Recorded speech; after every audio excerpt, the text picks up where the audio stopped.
My son-in-law invited everyone on a family vacation except me. He looked me in the eye and said we only have enough money for tickets for us and my parents. My daughter added that they needed a break from me because I would not fit in at a luxury resort. I just smiled and said, "Okay, enjoy your vacation." When they checked into the hotel, I was already there. I was not there as a guest. I was there as the owner. I am Reginald King. I am 71 years old. Most people look at me and see a retired maintenance worker. I wear polo shirts that I bought 5 years ago. My sneakers have scuff marks on the toes. I take the bus because I prefer to watch the city move rather than sit in traffic behind the wheel of a luxury car. My own daughter Nia believes I live on a meager pension and Social Security. She believes the small apartment I invite her to is my only home. She does not know about the penthouse uptown. She does not know about the diversified portfolio. She certainly does not know that King Hospitality owns 15 five-star resorts across the United States. I kept my wealth hidden to teach her the value of $1. I wanted her to build her own character. It seems I failed. Last Sunday started like any other. I took the crosstown bus to Nia's house for our weekly dinner. The house is a 4-bedroom colonial in a gated community. I paid the down payment for it 6 years ago, though Nia tells her husband Blake that it was a bonus from her work. Blake is a 35-year-old marketing director. He drives a leased BMW and wears watches that cost more than my first car. He talks loud and laughs louder. He treats me with a tolerance one reserves for a slow-witted pet. I sat at the corner of their mahogany dining table. The room smelled of roasted lamb and expensive perfume. Blake's parents were there, Preston and Georgette. They are people who believe wealth is a volume knob. They speak loudly about their country club memberships and the price of their imported cars. Preston looked at my faded blue shirt and smirked. He asked if I had found any good sales at the thrift store lately. I ignored him and took a sip of water. I have learned that silence is the most expensive thing you can buy. Blake stood up and tapped his fork against his crystal wine glass. The sound rang through the room. He cleared his throat. He had a smile that looked like he had just gotten away with a crime. He announced that next week was their 5th wedding anniversary. He said they were going to celebrate in style. He said they were going to Miami for 10 days. Nia clapped her hands. She looked beautiful. She is a dermatologist, but she works part-time now because Blake insists he can provide. I know the truth about their finances, but I have never spoken a word. Blake continued his speech. He said he had booked flights on American Airlines, first class. He said he had reserved rooms at the Royal Palms Resort and Spa. My fork paused halfway to my mouth. The Royal Palms. That was the jewel of my collection. I bought that property 20 years ago when it was a failing hotel called the Sand Dollar. I poured $40 million into renovations. It is now the most exclusive resort in South Beach. Blake looked at his parents. He told Preston and Georgette that he had booked them the presidential suite as a thank you for being such supportive in-laws. Georgette squealed like a teenager. She showed off her manicured nails and said she needed to go shopping for new bikinis. Preston patted Blake on the back and said he was a good son. The room was full of joy and anticipation. I waited. I waited for someone to look at me. I waited for my name. I waited for my daughter to say something. The silence stretched. It became heavy and suffocating. I finally placed my fork down on the china plate. I asked a simple question. I asked what time I should have my suitcase ready. The laughter died instantly. It was as if I had sucked the oxygen out of the room. Blake looked at Nia. Nia looked at her plate. Preston coughed into his napkin. Georgette took a long sip of her wine. Blake put on his serious face.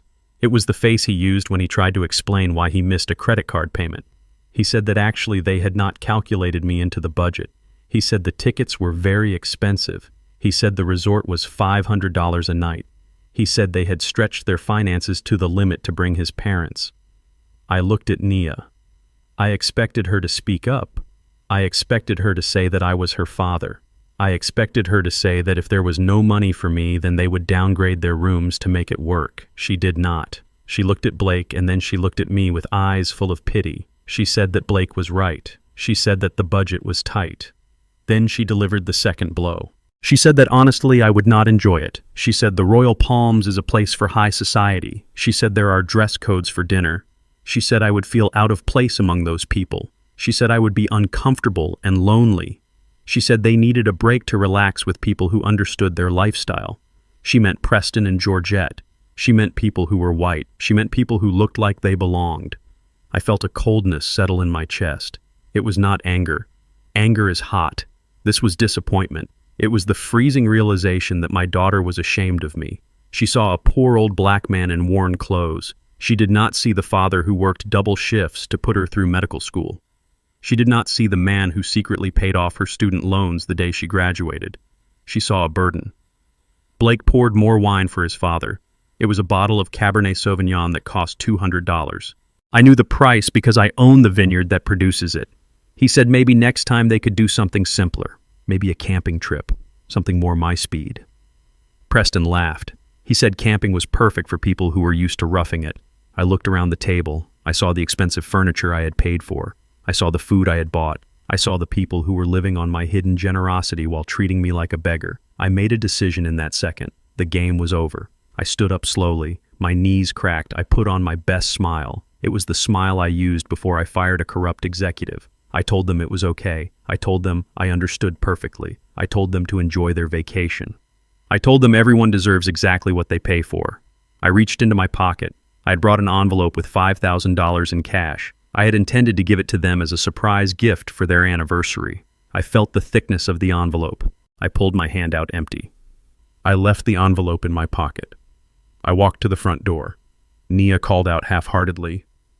She asked if I wanted to take some leftovers home. She said there was plenty of lamb. I did not turn around. I said I had plenty to eat at home. I walked out of the gated community. I walked past the security guard who waved at me. He knew me as the nice old man who walked to the bus stop. I stood under the street lamp. The Miami flight was tomorrow morning. They would be waking up early to drive to the airport. They would be posting photos on social media of their first-class lounge access. I took out my phone. It was not the cheap flip phone I carried when I was with them. It was a secure satellite smartphone. I dialed a number that only 3 people in the world possessed. The voice on the other end answered on the first ring. I spoke clearly. I said I needed the Gulfstream G650 fueled and ready at the private hangar in 2 hours. I said I was going to Miami. I said I needed the penthouse at the Royal Palms prepped for my arrival. The assistant asked if I wanted the usual security protocol. I said no. I said I wanted the general manager informed that I was coming, but the staff was to treat me as a ghost until I gave the signal. I said I wanted a full financial report on Blake and Nia sent to my tablet before I landed. I hung up the phone. The city bus pulled up to the curb. It hissed as the doors opened. I stepped onto the bus and swiped my senior citizen discount card. I sat in the back. I watched the houses of the wealthy suburb fade away. They thought they were leaving me behind. They thought they were going to a paradise where they could pretend to be royalty. They were wrong. They were walking straight into my kingdom. And in my kingdom there is no room for liars. I looked at my reflection in the dark bus window. The tired old man was gone. Reginald King, the CEO, was back. I took the envelope of cash out of my pocket. I looked at it. $5,000. It was not enough to buy a lesson, but it was enough to tip the pilot. I closed my eyes and waited for the ride to end. The vacation was just beginning. The hum of the Gulfstream engines was a whisper against the silence of the cabin. I sat in the cream leather seat and looked down at the clouds covering the Atlantic Ocean. I held a glass of sparkling water in my hand. I do not drink alcohol when I am preparing for a battle. And make no mistake, this was a battle. On the tablet in front of me was a file sent by my head of risk management. It was a financial autopsy of my son-in-law Blake. I expected it to be bad. I did not expect it to be a crime scene. I swiped through the pages. The numbers were in stark red. Blake was not just poor, he was drowning. He had $85,000 in credit card debt. It was not debt from student loans or a mortgage. It was debt from stupidity. There were charges for online sports betting sites. There were payments for a leased BMW that cost more than a teacher's salary. There were dinners at steakhouses where he tipped 50% to look successful while his bank account was overdrawn.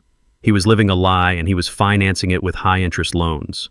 I felt a cold anger rising in my chest. This man looked down on me. He treated me like a charity case because I wore old shoes. Yet he was the one living on borrowed time. But the next page was the one that made me set my glass down hard on the table. It was the transaction log for the vacation. I saw the charge for American Airlines, 4 first-class tickets. I saw the charge for the deposit at the Royal Palms, $5,000. The total estimated cost of the trip was $20,000. The payment source was a Visa card ending in 4598. I reached into my wallet and pulled out a small notebook where I keep my account codes. I verified the number. It was my card. 5 years ago, I gave a supplementary credit card to my daughter, Naya. I told her it was for emergencies. I told her to use it if she or the children ever needed medicine or urgent medical care. I told her it was a safety net. Nia had taken that safety net and used it to strangle me. She had paid for a luxury vacation to exclude me using my own money. She was treating her husband and his arrogant parents to a presidential suite on my dime while telling me they had a limited budget. I closed my eyes. I did not feel sadness. Sadness is a luxury for people who can afford to be weak. I felt clarity. Nia was no longer the innocent girl I protected. She was a 32-year-old woman who chose to steal from her father to please a husband who was a fraud. She had made her choice. Now she would have to live with the consequences. The pilot announced we were beginning our descent into Miami. I looked out the window. The water was turquoise and clear. In the distance, I saw the white towers of the Royal Palms Resort and Spa. It stood like a fortress on the edge of the beach. To the world, it is a 5-star paradise. To me, it is a monument to my past. 40 years ago, I stood on the roof of that very building. I was not flying in a private jet then. I was 31 years old. I was wearing a gray uniform that smelled of bleach and sweat. I was a janitor. I cleaned the marble floors of the lobby until my knees were bruised. I unclogged the toilets of men like Preston and Blake. I was invisible. I remembered the day I left. It was a Tuesday in July. The heat was suffocating. A wealthy guest accused me of stealing a gold watch from his room. I had not taken it. I had never taken a penny that was not mine. The general manager did not ask for proof. He did not look at the security cameras. He looked at my skin and he looked at my uniform. He fired me on the spot. He told me to get off the property before he called the police. He withheld my final paycheck to cover the cost of the watch. I walked out the service entrance with nothing but the shirt on my back and a fire in my gut. I swore then that I would return. I swore I would not just be a guest. I worked 3 jobs. I saved. I invested in real estate when the market crashed. 10 years later, the hotel went bankrupt. I bought it for cash. I framed the termination letter from that manager and hung it in my private office. It reminds me that dignity is not given. It is taken. Now my daughter and her husband were coming to my hotel. They were coming to act like royalty. They were coming to look down on the staff just as those guests had looked down on me 40 years ago. They did not know they were walking into a trap. They did not know that the man they pushed aside held the keys to the kingdom. I picked up the secure satellite phone on the console. I dialed the number of Javier, the general manager of the Royal Palms. He answered on the first ring. His voice was professional and alert. He knew that a call from this number meant business. I spoke calmly. I told him I was landing in 20 minutes. I told him I wanted the private elevator to the penthouse unlocked. Then I gave him the instructions regarding the reservation for Blake and Nia. Javier asked if he should prepare the VIP welcome package with the champagne and the flowers. I said no. I told him to flag their reservation in the system. I told him that when they arrive tomorrow, they are to be treated exactly according to their financial standing. I told him to run a credit check on every card they present. I told him that if a card is declined, there are to be no exceptions, no courtesies, no waivers. I told him to check the status of the presidential suite. He confirmed it was reserved for them. I told him to cancel it. I told him to mark it as unavailable due to a maintenance issue. I told him to downgrade them to the standard rooms on the first floor near the loading dock. Javier hesitated. He asked if I was sure. He knew they were my family. I looked at the tablet screen again. I looked at the debt. I looked at the stolen money. I said I had never been more sure of anything in my life. I told him to prepare a welcome they would never forget. I told him that the Bank of Dad was officially closed. The landing gear locked into place with a heavy thud. The plane banked left. I watched the shadow of the jet race across the water. Tomorrow the show would begin. I would be watching from the front row, and this time I would not be the one leaving through the service entrance. The lobby of the Royal Palms is a cathedral of excess designed to make ordinary men feel small. The ceilings soar 30 feet high, holding up crystal chandeliers that cost more than most houses. The floors are paved with Italian marble so polished it reflects the guests like a frozen lake. The air is perfumed with the scent of white tea and orchids. It is a place where silence is a commodity, and every surface screams money. I sat in a velvet wingback chair near the main entrance. I was the only stain on this pristine picture. I wore a faded Hawaiian shirt with a pattern of coconuts that I bought at a garage sale for $3. My khaki shorts had a small tear near the hem, and the elastic was worn. On my feet were rubber sandals worn with gray socks. To the staff who had been briefed, I was the eccentric owner conducting a quality control test. To the guests passing by, I was an eyesore. I was a confused old man who had wandered in off the street to steal the air conditioning. I watched the automatic glass doors slide open. A stretch black limousine pulled up to the curb. The doorman rushed to open the rear door. Blake stepped out first. He was wearing a cream linen suit that was too tight across the shoulders and sunglasses that covered half his face. He looked like he was auditioning for a movie about drug dealers. Nia followed him. She wore a flowing designer sundress and a wide-brimmed hat. She looked beautiful, but her posture was tense. Then came Preston and Georgette. Preston wore a polo shirt with a designer logo the size of a fist. Georgette was dripping in gold jewelry that clashed violently with the morning sun. They walked into the lobby with their chins raised high. They looked around with an air of ownership that was entirely unearned. Nia saw me first. She stopped so abruptly that Blake bumped into her back. She froze. Her eyes went wide and her face drained of color. She looked like she had seen a ghost. She whispered, "Dad." Her voice was a mix of horror and disbelief. Blake followed her gaze. He took off his sunglasses slowly. His face twisted into a sneer of pure contempt. He looked around quickly to see if anyone important was watching. He grabbed Nia's arm and marched over to me. His leather loafers clicked aggressively on the marble. He stood over me, blocking the light. He asked what the hell I was doing here. His voice was a harsh whisper. He asked if I had followed them. He called me a stalker. He said I was sick. Nia hissed at me. She asked why I could not just let them be. She said I promised I would stay home. She looked at my clothes with absolute disgust. She asked if I had any shame wearing those rags in a 5-star resort. She said I was embarrassing them. She said people were staring. Preston and Georgette caught up to them. Preston let out a bark of a laugh. He looked me up and down like I was a piece of gum on his shoe. He said, "Look at him." He said I looked like I had washed up on the beach with the driftwood. He asked if I was here to apply for a job cleaning the toilets. He said they probably needed someone to scrub the algae off the pool tiles. Georgette wrinkled her nose as if she smelled something rotting. She fanned herself with her hand. She said it smelled like poverty. She told Blake to get rid of me before anyone thought we were together. She said it would ruin their reputation to be seen with a vagrant. I sat perfectly still. I did not raise my voice. I did not defend myself. I looked at my daughter. I waited for her to say that I was her father. I waited for her to tell them to stop. She did not. She crossed her arms and looked away. She was ashamed of me. Blake reached into his pocket. He pulled out his money clip. It was gold. He peeled off a single $20 bill. It was crumpled. He threw it at me. He did not hand it to me. He tossed it like one tosses scraps to a stray dog. The bill fluttered through the air. It landed on the marble floor near my sandaled foot. Blake pointed a finger at me. He said, "Take this." He said, "Go buy yourself a bottle of water and a bus ticket back to wherever I came from." He said, "Do not let me see you in this lobby again, or I will have security throw you out like trash." He said, "This is a place for winners, not for charity cases." The lobby was quiet. A few guests looked over but quickly looked away, not wanting to get involved in a family squabble. The humiliation was complete. They had stripped me of my dignity in the very building I owned. I leaned down slowly. My joints popped loudly in the silence. I picked up the $20 bill from the floor. I smoothed it out on my knee. I folded it neatly in half. I placed it into the front pocket of my Hawaiian shirt.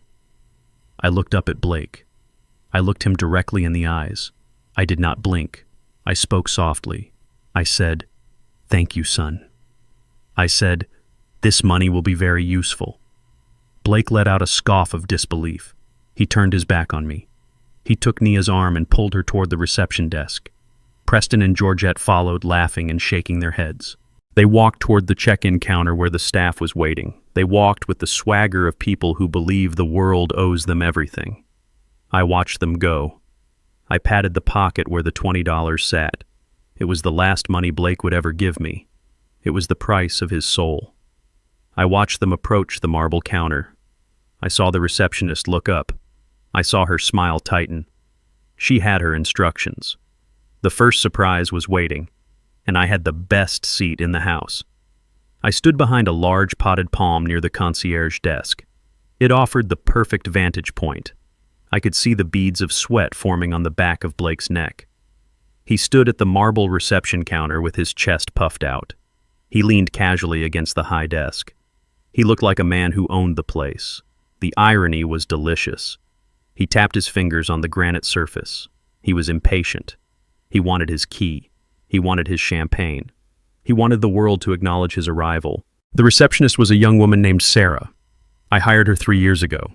She has a doctorate in hospitality management and a poker face that could bankrupt a casino. She typed on her keyboard. Her face was blank. She looked up at Blake. She asked for a credit card for the incidentals and the room deposit. It was standard procedure. The deposit for the presidential suite was $5,000. Blake laughed. It was a loud, performative sound. He reached into his wallet and pulled out a heavy metal card. It glinted under the chandeliers. I recognized it immediately. It was the supplementary card I had issued to Nia for emergency medical expenses. It was the lifeline I gave my daughter to keep her safe. Blake was using it to buy an ego boost. He slid it across the counter with a flourish. He told Sarah to charge whatever she needed.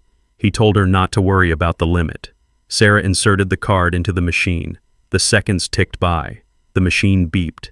It was a harsh, dissonant sound that cut through the ambient lobby music. Sarah looked at the screen. She did not flinch. She removed the card and placed it on the counter. She spoke clearly. She said, "I am sorry, sir, but this card has been declined." Blake froze. His smile twitched. He looked at Nia. He looked at his parents. He leaned in closer to Sarah. He lowered his voice, but I could still hear him. He said that was impossible. He said it was a platinum card. He told her to run it again. He said she probably inserted it wrong. He said the chip was sensitive. Sarah nodded politely. She inserted the card again. She waited. The machine beeped again. Declined. She looked at Blake. She said, "The bank has put a hard stop on this card, sir. It has been flagged for suspicious activity." "Do you have another form of payment?" Blake's face turned a shade of red that matched the carpet. He fumbled in his wallet. He pulled out his personal Visa. This was the card with the $85,000 debt. He handed it over. The machine beeped. Declined. He pulled out a MasterCard. Declined. He pulled out a Discover card that looked like it had been through a washing machine. Declined. The line behind them was growing. A wealthy couple in tennis whites sighed loudly. A businessman checked his watch. Blake was sweating profusely now. The illusion of the wealthy executive was crumbling in real time. He looked at Nia. Nia looked at the floor. She knew the cards were maxed out. She knew they were living on fumes. Blake turned to his father. He laughed nervously. He said there must be a system error with the banks back home. He said he would clear it up with a phone call later. He asked Preston if he could cover the deposit just for now. He promised to wire him the money as soon as they got to the room. Preston did not look happy. The smile vanished from his face. He looked at his son with cold calculation. He asked if Blake was serious. He said he thought this trip was a gift. He said he did not fly all this way to pay for his own hotel room. Georgette chimed in. She said this was embarrassing. She said people were watching. Blake pleaded with his eyes. He looked desperate. Preston sighed. He grumbled something about incompetence. He reached into his back pocket and pulled out his wallet. He threw his credit card on the counter. He told Sarah to hurry up. He said they were tired of standing. Sarah processed the deposit on Preston's card. It went through. Blake exhaled. He straightened his jacket. He tried to regain his composure. He smiled at Sarah. He said, "Now that the technical difficulties are over, we are ready for our keys." He said, "Please have the butler take our bags up to the presidential suite immediately." Sarah did not move to make keys. She looked at the screen again. She typed for a moment. She frowned. She looked up at Blake with an expression of professional regret. She said she had some unfortunate news. She said there had been a critical maintenance failure in the presidential suite this morning. She said a pipe had burst. She said the room was flooded. She said it was uninhabitable. Georgette shrieked. She asked what that meant. She asked where they were going to stay. Blake slammed his hand on the counter. He demanded to speak to a manager. He said this was unacceptable. He said he booked that room 6 months ago. Sarah remained calm. She said the hotel was fully booked due to the holiday season. She said she had checked the inventory. She said the only rooms available were 2 standard double rooms. She said they were located on the ground floor in the north wing. I knew the north wing. It was the oldest part of the hotel. It was next to the service entrance and the industrial laundry vents. The view from the ground floor windows was a direct line of sight to the heavy metal dumpsters where the kitchen waste was collected. It was noisy. It smelled of old frying oil. It was the purgatory of the Royal Palms. Blake exploded. He shouted that he was a Diamond member. He shouted that he knew people. He demanded an upgrade. He demanded the penthouse. The general manager stepped out from the back office. He is a large man with a presence that commands silence. He walked up to the counter. He did not smile. He looked at Blake. He said there are no upgrades available. He said the penthouse is occupied by the owner. He said you can take the standard rooms or we can refund your deposit and you can try to find another hotel in Miami on a holiday weekend. He said the choice is yours, but you need to make it now because you are blocking the line. Blake looked at Nia. Nia looked ready to cry. Georgette was fanning herself furiously, claiming she felt faint. Preston looked at the bill he had just paid and realized he was paying $5,000 to sleep next to a dumpster. They had no choice. They had nowhere else to go. Blake snatched the key cards from Sarah's hand. He did not say thank you. He muttered a curse word. He signaled for the bellhop. He told his parents to follow him. He tried to walk away with dignity, but it is hard to look dignified when you have just been publicly demoted. They walked toward the elevators. I stood up from my chair behind the palm. I walked out into the open. I timed my approach perfectly. I intersected their path just as they reached the elevator bank. There are two sets of elevators at the Royal Palms. To the left are the guest elevators. They are nice, but they are slow. To the right is a single elevator door made of brushed gold. It has no buttons on the outside. It only has a card scanner. It is the direct line to the penthouse. Blake saw me. He stopped. His face was a mask of fury. He asked what I was still doing here. He asked if I was following them. He told me to get lost. He pressed the button for the guest elevator aggressively. I did not answer him. I did not look at him. I walked past him. I walked past Nia, who was staring at her shoes. I walked past Preston, who was complaining about the humidity. I walked up to the gold door. I reached into the pocket of my faded Hawaiian shirt. I pulled out a black key card. It had no markings. I held it up to the scanner. The light on the panel turned from red to a brilliant emerald green. The heavy gold doors slid open silently. The interior was lined with velvet and mirrors. I stepped inside. I turned around to face them. The doors began to close. I saw Blake's jaw drop. I saw the confusion in Nia's eyes. I saw Preston squinting as if he was trying to solve a puzzle. They were standing in front of the crowded guest elevator waiting to go down to the basement level. I was standing in a gold box going to the top of the world. I offered them a small, polite nod just before the doors sealed shut.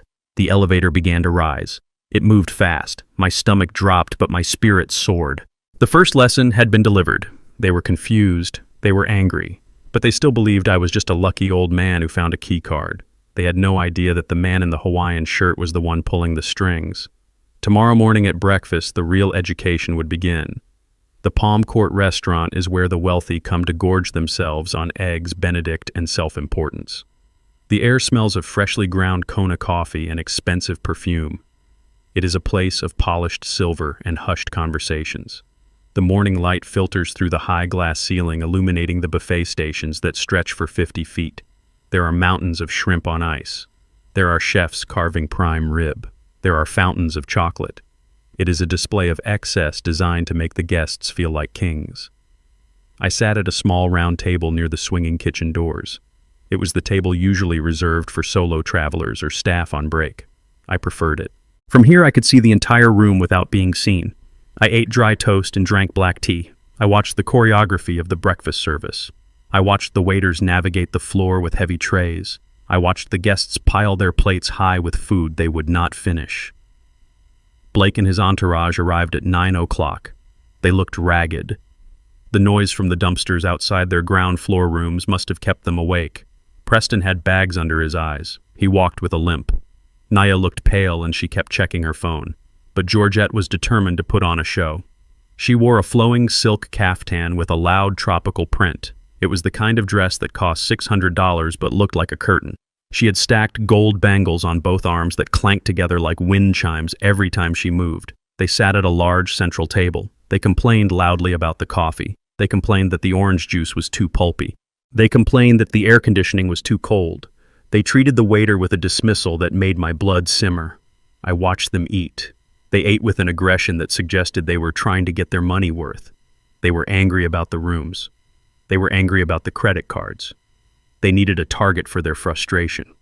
I stood up to refill my tea. The path to the beverage station was wide. There was plenty of room for two people to pass without touching. I walked slowly. I kept my eyes forward. I did not want a confrontation before I had finished my tea. Georgette saw me. She was standing at the juice station filling a tall glass with fresh orange juice. She saw me approaching. I saw her eyes lock onto me. They narrowed. A spark of malicious opportunity lit up her face. She waited until I was parallel to her. She changed her trajectory. She sped up. It was a calculated collision. She slammed her shoulder into my chest. She held the glass of juice in her right hand. She did not drop it. She flicked her wrist with the precision of a tennis player. It was a move of pure malice. The cold, sticky liquid splashed over my chest. It soaked into my white polo shirt. It dripped down my shorts. It ran down my leg into my sock. "Oh my God, watch where you are going, you clumsy old fool." Her voice was a siren. The restaurant went silent. The clinking of silverware stopped. Every head turned. Georgette brushed a microscopic drop of juice off her silk sleeve. She looked at me with venom. She pointed a manicured finger at my chest. She said, "Look what you did." She said, "This dress is designer silk." She said, "It is ruined." She said, "I should not be allowed in here if I cannot walk without stumbling." She called me a senile hazard. I stood there dripping. The juice was cold against my skin, but I felt a fire rising inside me. I looked at the table where my family sat. Blake was smirking. He was leaning back in his chair enjoying the show. He liked seeing me humbled. He liked seeing me dirty. I looked at Nia, my daughter, the girl I carried on my shoulders when she was too tired to walk, the woman whose tuition I paid with sweat and sleepless nights. She saw exactly what happened. She saw her mother-in-law assault her father. She saw the injustice. I waited for her to stand up. I waited for her to defend me. She did not. She picked up a menu and held it in front of her face. She erased me. She chose her comfort over my dignity. That hurt more than the humiliation. It was the final confirmation that the daughter I raised was gone. The cold juice on my skin triggered a memory I keep locked in a steel box in my heart. It was 40 years ago. My wife was a housekeeper for a family in the wealthy district. She worked for a woman just like Georgette, a woman who believed her husband money made her a goddess. One day, that woman accused my wife of stealing a silver spoon. She made my wife empty her purse on the front lawn while the neighbors watched. She called her trash. She called her a thief. My wife came home that day and she cried until she fell asleep. She was a strong woman, but humiliation has a weight that can crush anyone. That night I held her hand. I looked at her tear-stained face and I made a vow. I swore that no one would ever make us feel small again. I swore I would build a wall of money so high that no one could ever look down on us. I built this empire not for the luxury. I built it for the shield. I bought this hotel so that people like Georgette would have to answer to people like me. The floor manager rushed over with a stack of white napkins. He looked terrified. He knew who I was. He knew I signed his paychecks. He started to dab at my shirt. He apologized profusely. He offered to get me a fresh shirt from the boutique. I stopped him with a gentle hand on his arm. I told him no. I did not wipe the stain. I wanted to wear it. It was a badge of honor. It was evidence. It was the fuel I needed to burn their world down. I stepped closer to Georgette. She took a step back. Her eyes flickered with uncertainty. She expected an apology. She expected me to cower. She expected the poor old man to be afraid of the rich lady. She did not expect me to invade her personal space. I looked her in the eye. I spoke clearly. My voice was low, but it carried across the room. I wanted the entire buffet line to hear this. I said, "Mrs. Preston, do not worry about my shirt. A stain on fabric is a trivial thing. It can be washed away with water and soap. It is temporary. But there is another kind of stain here." Georgette frowned. She asked what I was talking about. She told me to get away from her. I continued. I said, "A stain on your character is permanent. There is no detergent in the world that can clean a rotten soul. You spilled juice on me to make yourself feel big, but you only showed everyone how small you really are. Georgette turned the color of a beet. Her mouth opened and closed like a fish on a dock. She gasped. She looked around for support, but the other guests were whispering. They were not looking at her with admiration. They were looking at her with disgust. They saw a dignified man standing up to a bully. I did not wait for her response. I turned my back on her. I walked past the table where Nia was hiding behind her menu. I did not look at her. I walked out of the restaurant with the orange juice dripping from my shirt. I walked with my head high. As I passed the host stand, I caught the eye of the general manager. He was standing by the door, witnessing everything. I gave him a single nod. It was a silent command. It meant proceed with phase 2. It meant take off the gloves. I walked to the elevator. The sticky shirt clung to my chest. I did not care. I felt powerful. Georgette thought she had shamed me. She was wrong. She had just signed her own sentence. The breakfast was over. The Hunger Games had just begun. The sun had set over Miami, but the lights inside the grand ballroom burned brighter than the day. The charity gala for the Children's Hospital is the most exclusive event of the season on the coast. Tickets cost $1,000 a plate. The room was a sea of black tuxedos and designer gowns. Waiters moved like shadows, carrying trays of champagne and caviar. The air was thick with the sound of string quartets and money-changing hands. I sat at a small table in the very back corner of the room. I was shrouded in the darkness beyond the reach of the crystal chandeliers. I had changed out of my juice-stained shirt. I wore a simple black suit that I keep in my office closet. It was not a designer label. It was off the rack. To the untrained eye, I looked like a retired schoolteacher who had perhaps wandered into the wrong party or a staff member taking a break. I nursed a glass of sparkling water and watched the sharks circle. Blake and his entourage made their entrance 20 minutes late. They wanted to be seen. Blake wore a tuxedo that was clearly rented. The sleeves were a fraction too long. Preston strutted in with a cigar in his breast pocket, violating the non-smoking policy before he even sat down. Georgette had changed into a silver dress that looked like aluminum foil wrapped around a fire hydrant. Nia looked beautiful in blue, but her eyes were darting around the room nervously. She knew they did not belong here. She knew the credit cards were maxed out. She knew they were swimming in waters too deep for them. They sat at a table near the front. Blake immediately began ordering bottles of champagne for the table. He was trying to wash away the humiliation of the morning with alcohol. He laughed too loud. He clapped Preston on the back. He was performing the role of the wealthy benefactor, but I could see the tension in his jaw. He was terrified. The auctioneer took the stage. He was a British man with a voice like melted butter. He sold a trip to Bali for $10,000. He sold a diamond necklace for $15,000. Blake sat on his hands. He wanted to bid. I could see his hand twitching near his paddle. He needed a win. He needed to show his father that the credit card decline at the front desk was just a glitch. He needed to prove he was a big man. Then came the star of the evening. The auctioneer signaled to his assistants. They brought out a velvet pillow. Resting on it was a single bottle of wine. It was a 1945 Chateau Mouton Rothschild. It was not just wine. It was history. It was one of the most celebrated vintages of the 20th century. The label was designed by Philippe Julien. It was a symbol of victory and endurance. The room went quiet. The auctioneer started the bidding at $5,000. A hand went up near the front. $6,000. $7,000. Blake looked at Preston. Preston nodded encouragement. He whispered something to his son, probably telling him that a man of his stature should have a bottle like that in his cellar. Blake puffed out his chest. He raised his paddle. Number 104, $8,000. The room murmured. Blake looked around beaming. He had entered the arena. I sat in the shadows. I waited. The bid went to $9,000. Blake raised it to $10,000. He was confident now. He thought he had won. I lifted my finger. I did not have a paddle. I did not need one. The auctioneer knew exactly who I was. He saw my signal in the dark. $11,000 to the gentleman in the back, he announced. Blake whipped his head around. He squinted into the darkness. He could not see me clearly, but he saw the silhouette. He frowned. He raised his paddle again.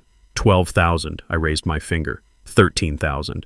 Blake stood up slightly in his chair. He recognized the suit. He recognized the posture. His face flushed red.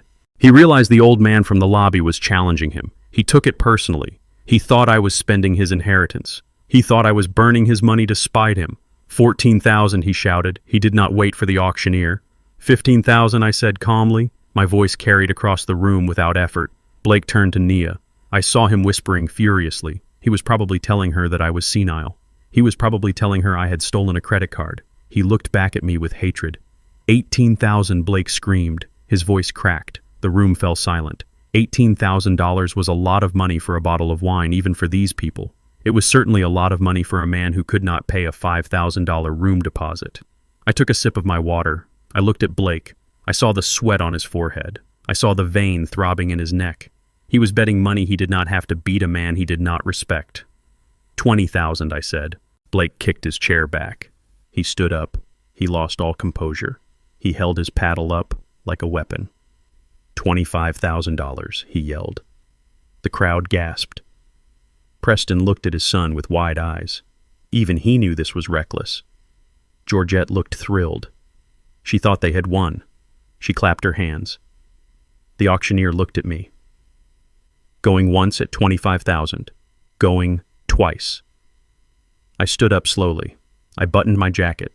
I stepped out of the shadows just enough for the light to catch my face. I looked at Blake. I wanted him to see me. I wanted him to know that this was not a game. This was an execution. $50,000, I said. The silence that followed was absolute. It was heavy. It was the sound of oxygen leaving the room. $50,000. It was an absurd amount. It was a statement. Blake turned purple. He looked like he was going to have a stroke. He pointed a shaking finger at me. He shouted at the top of his lungs. This is a joke. That man is a fraud. He is a broke old man who took the bus here. He does not have 50 cents, let alone $50,000. Security turned to look. The guests whispered. Blake felt empowered by his own outburst. He continued to scream. Security, get him out of here. He is ruining the event. He is hallucinating. He is just a janitor my wife feels sorry for. Throw him out before he embarrasses himself further. Blake looked at the security guards stationed by the doors.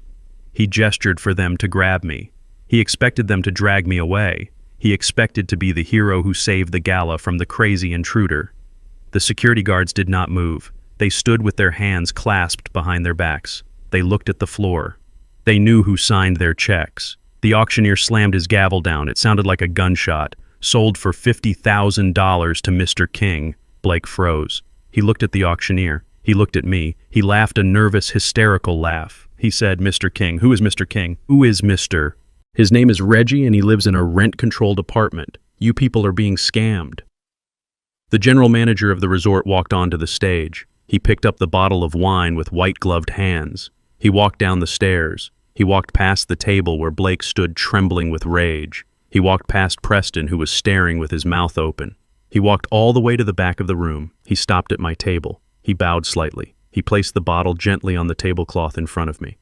Current vintage, sir, he said. Shall I have it sent up to the penthouse, or would you like it decanted here? I looked at the bottle. I looked at Blake. He was staring at me. His face was a mask of confusion and horror. He could not process what he was seeing. His brain was trying to reject the reality. He shouted across the room, "He stole it! That old man stole that money. He must have robbed a bank. Call the police. Arrest him." I signaled to the manager. "Send it to the penthouse," I said. "I have some trash to take out before I can enjoy a drink." Blake collapsed into his chair. He looked at Nia. Nia was covering her face with her hands. She knew. Deep down, she knew something was terribly wrong. But Blake was too arrogant to see the truth. He genuinely believed I was a criminal. He believed the only way a black man in a cheap suit could have $50,000 was by theft. I sat back down in the shadows. The auction continued. But the party for Blake was over. He just did not know it yet. He sat there seething. He was already planning his revenge. He was going to call the authorities. He was going to expose me. He had no idea he was the one who had been exposed. The trap was set. The bait had been taken. Now it was time to snap the jaw shut. The sun beat down on the pool deck of the Royal Palms, turning the white concrete into a blinding mirror. I lay on a plastic lounge chair in the far corner near the towel return bin. I wore a pair of swim trunks I had owned since the 90s. They were a faded navy blue with a drawstring that was fraying at the ends. My chest was bare and my skin looked dry and weathered against the sleek, oiled bodies of the other guests. I had a pair of scratched reading glasses perched on my nose and I held a newspaper in front of my face. To anyone passing by, I was just an old man napping in the heat. But inside the folds of the Miami Herald, I had tucked a confidential due diligence report printed on thick bond paper. I heard the slap of designer sandals on the pavement before I saw them. Blake and Naya were marching toward me. Blake wore swim shorts that were too short and too tight, patterned with little sailboats. He had a gold chain tangled in his chest hair. Nia wore a black swimsuit and a sheer cover-up. She clutched an oversized straw bag to her chest like a shield. They did not look like people on vacation. They looked like people hunting a pest. Blake stopped at the foot of my chair. He cast a long shadow over my newspaper. He did not say, "Excuse me." He kicked the leg of my chair with his foot. It was a sharp, aggressive tap. He said, "Wake up, Reggie. We need to talk." I lowered the paper slowly. I peered over the rim of my glasses. I asked him if he was enjoying the pool. He ignored the question. He crossed his arms. His biceps were soft. He leaned down. His voice was a low hiss. He asked me where I got the money. He asked me about the wine. He said $50,000 does not just fall out of the sky into the lap of a retired janitor. Nia stepped up beside him. She took off her sunglasses. Her eyes were red and puffy. She looked at me with a mixture of pity and fear. She said, "Dad, please be honest with us." She said she was worried sick all night. She said she knows how hard it is to live on a fixed income. She asked if I had done something foolish. She asked if I had gone to a loan shark. Blake let out a cruel laugh. He said, "Loan shark." He said, "Look at him, Nia. No loan shark would give him $5, let alone $50,000. He said he probably stole it. He said he probably dipped into some rainy day fund he had been hiding for his funeral. He said, or maybe he stole a wallet from the locker room." He pointed a finger in my face. He said, "Listen to me, old man." He said, "I do not know what game you are playing, but it ends now." He said, "I am a respected professional." He said, "I am a director of marketing." He said, "I cannot have my father-in-law getting arrested for fraud in the middle of my vacation." He said, "It reflects badly on me." I sat up. I folded the newspaper carefully. I placed it on my lap. I looked at Blake. I looked at the sweat beading on his forehead. He was terrified. He was not worried about me. He was worried that my poverty was contagious. He was worried that my presence would reveal his own insecurity. I spoke calmly. I said I did not steal the money, Blake. I said I did not borrow it. I said I simply paid for something I wanted. Blake shook his head. He did not believe me. He could not believe me. His worldview depended on me being beneath him. If I had money, then he was not superior. And if he was not superior, then he was nothing. He leaned closer. He bared his teeth. He said, "You are lying." He said, "You are going to leave this hotel right now." He said, "If you are not gone in 10 minutes, I am going to call the police." He said, "I will tell them you are harassing us." He said, "I will tell them you are senile and dangerous." He said, "I will have you committed to a state facility where they can medicate you until you forget your own name." Nia gasped. She touched his arm. She said, "Blake, that is too far." Blake shook her off. He said, "No, Nia. He needs to learn." He said he is ruining everything. I looked at him. I did not feel fear. I felt the cold satisfaction of a hunter who has the prey in his sights. I tapped the newspaper on my lap. I tapped the hidden report. I asked him how things were at the office. Blake blinked. He straightened up. He looked confused. He asked what the hell I was talking about. He said work was great. He said he was crushing it. He said he was in line for a massive bonus. I nodded slowly. I said, "That is interesting." I said, "Because I read the business section." I said, "I read that Zenith Marketing is in free fall." I said, "I read that they lost the Coca-Cola account last month." I said, "I read that the CEO is looking for a buyer to bail them out before payroll bounces on Friday." Blake went pale. The color drained from his face so fast he looked like he was going to faint. He looked at Naya. He saw her looking at him with wide eyes. He realized he had been caught in a lie. He had not told her. He had been pretending everything was fine while the ship sank. He stammered. He said, "That is not true." He said, "You do not know what you are talking about." He said, "That is just industry gossip." He said, "You are reading trash." I continued. I said, "I heard the acquisition is almost done." I said, "I heard the new owners are going to clean house." I said, "I heard they are going to fire the entire marketing department because of gross incompetence and bloated salaries." I said, "It sounds like a bad time to be spending $20,000 on a vacation you cannot afford." Blake stepped back. He looked at me with pure hatred. He could not understand how I knew. He could not fathom that the man in the faded swim trunks had better intel than he did. He laughed. It was a desperate cracking sound. He said, "You are crazy." He said, "You are a senile old man reading tabloids and making up stories to scare me." He said, "My job is secure." He said, I am indispensable. He grabbed Nia's hand. He pulled her away. He said, come on, honey. He said, do not listen to him. He said his mind is gone. He said he is just jealous.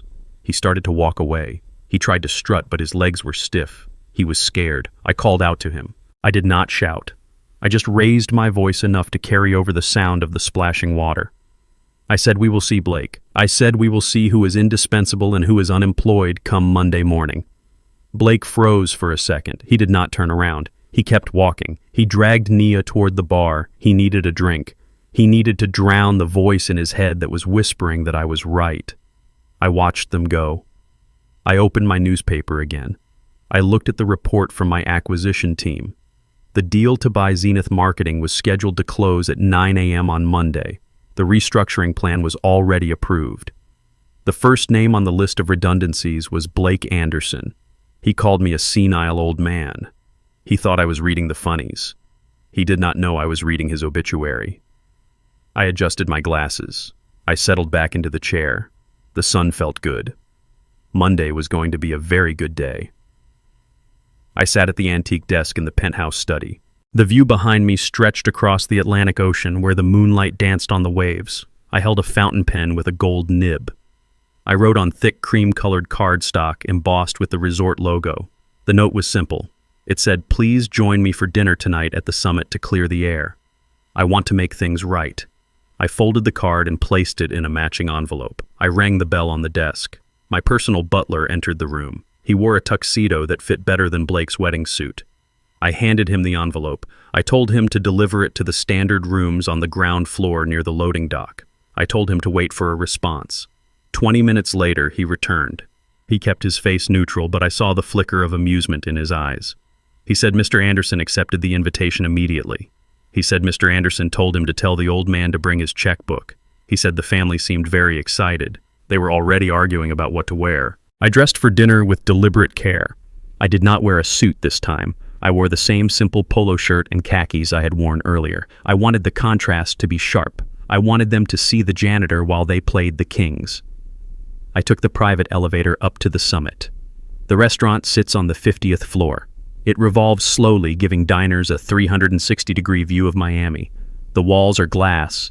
The tables are set with Limoges china and Baccarat crystal. The average bill for 2 people is $1,200 without wine. It is the most expensive table in the city. I arrived early. I sat at the head of the table. I ordered a tap water with no ice. I waited. They arrived 15 minutes late. It was a power move. They wanted me to wait. They wanted to show that my time was less valuable than theirs. Blake walked in first. He had changed into a fresh shirt, but he still looked sweaty. Preston and Georgette followed. They walked with their noses in the air, sniffing the expensive aromas of truffle and searing beef. Nia came last. She looked beautiful in a green silk dress, but her eyes were downcast. She knew this was wrong. She knew they were walking into something heavy. They reached the table. Blake did not say hello. He pulled out a chair and sat down heavily. He looked at me with a smug grin. He said, "Well, Reggie, I am glad you finally came to your senses." He said it takes a big man to admit when he is out of his depth. He said we appreciate the apology dinner. He said he hoped I brought my credit card because they were starving. Preston sat down and immediately picked up the wine list. It was a leather-bound book the size of a Bible. He opened it and whistled. He said, "Look at these prices." He looked at me. He asked if I was sure I could afford this. He said he did not want to be washing dishes in the back. He laughed at his own joke. Georgette laughed with him. It was a cruel sound. I smiled a small, tight smile. I said, "Order whatever you like." I said, "Tonight is about family." I said, "I want you to have the full experience." That was the green light. They did not hold back. They attacked the menu like wolves who had not eaten in weeks. They were not hungry for food. They were hungry for my money. They wanted to punish me for the humiliation at the front desk. They wanted to bleed me dry. The waiter approached. He was a young man I hired from a top hotel in Paris. He knew exactly what was happening. He looked at me for a brief second. I gave him a micro nod. Preston started. He said, "Bring us 2 bottles of the Dom Perignon Rose." He said the vintage one. He pointed to the price. It was $800 a bottle. He looked at me to see if I flinched. I did not blink. Georgette ordered the seafood tower. It is a 3-tiered display of lobster, crab, oysters, and caviar. It costs $400. She said she needed the protein after such a stressful day. She looked at my shirt and wrinkled her nose. She said she hoped the food was better than the company. Blake ordered the A5 Wagyu beef. It is imported from Japan. It costs $30 an ounce. He ordered a 20-ounce steak. He told the waiter to shave fresh truffles on top. He said, "Keep shaving until I say stop." He looked at me and winked. He said, "You only live once, right, Reggie?" He said, "Might as well enjoy the retirement fund while it lasts." Nia ordered a simple salad. She looked uncomfortable. She touched Blake's arm. She whispered that maybe they were ordering too much. Blake brushed her off. He said, "Relax, babe." He said, "Your dad offered." He said he wants to make up for being a jerk. He said, "Let him feel like a provider for once." The food arrived in waves. The table groaned under the weight of silver platters. The champagne flowed. Preston drank, gulping it down like soda. Georgette picked at the lobster with her fingers, grease shining on her chin. Blake cut into his steak with savage delight. He chewed with his mouth open. He talked while he ate. He said, "You know, Reggie, this is almost enough to make me forget about the stunt you pulled at the auction." He said, "Almost." He said, "You really embarrassed yourself there." He said, "I hope you managed to return that wine bottle before they called the cops." He said, "I bet you had to beg for a refund." I sipped my water. I said I kept the bottle. I said it is in a safe place. Blake laughed. He said, "Right." He said, "In your safe place under your mattress."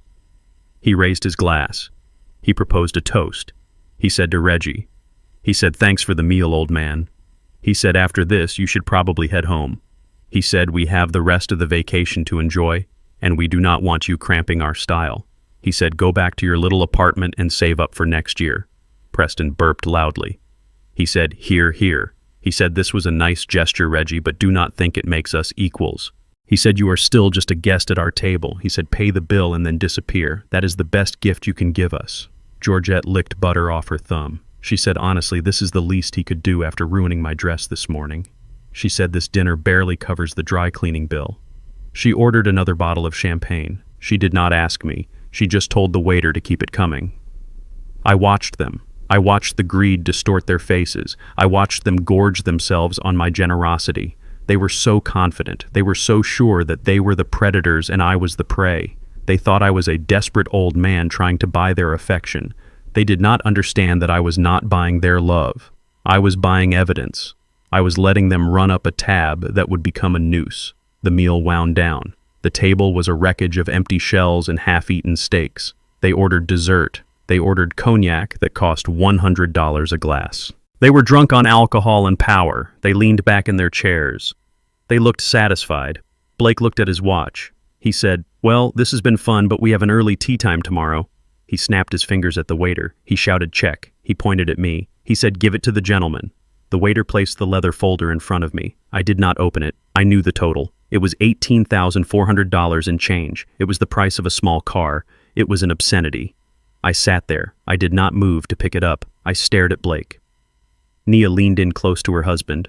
Her face was pale. She looked at the folder and then at me. She saw that I was not reaching for my wallet. She saw the calm look in my eyes. The fear that had been simmering in her all night suddenly boiled over. She whispered to Blake. Her voice was trembling, but in the quiet of the VIP section it was audible. She asked him if he was sure about this. She asked him if he was absolutely certain that Dad could pay for this. She said, "Look at the amount, Blake." She said, "What if he cannot cover it?" Blake laughed. It was a loud, wet sound. He patted her hand.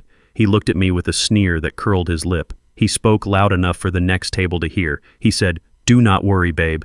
He said, "If he cannot pay it, that is not our problem."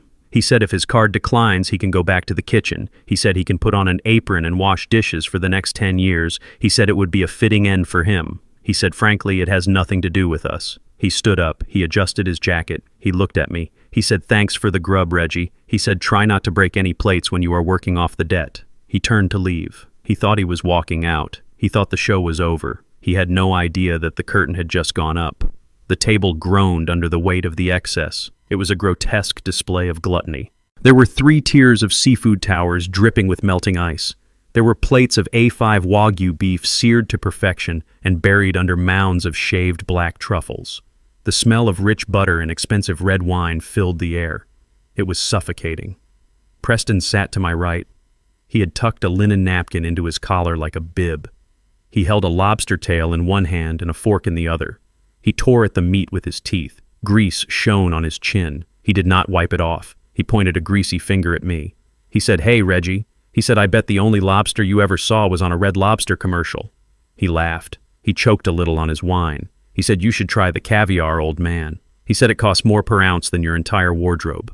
Georgette was equally repulsive. She was eating foie gras with a spoon. She had ordered the most expensive appetizer on the menu simply because of the price tag. She did not even seem to like it. She swallowed it whole like a pelican. She looked at my empty plate. She looked at my glass of tap water. She rolled her eyes. She said, "Look at him, Preston." She said, "He is trying to save room for the free bread." She said, "Reggie, you are embarrassing us." She said, "Live a little before you keel over." She said, "Try the wine, it tastes like money." I did not touch the food. I did not touch the wine. I sat with my back straight. I kept my hands folded on my lap. I watched them.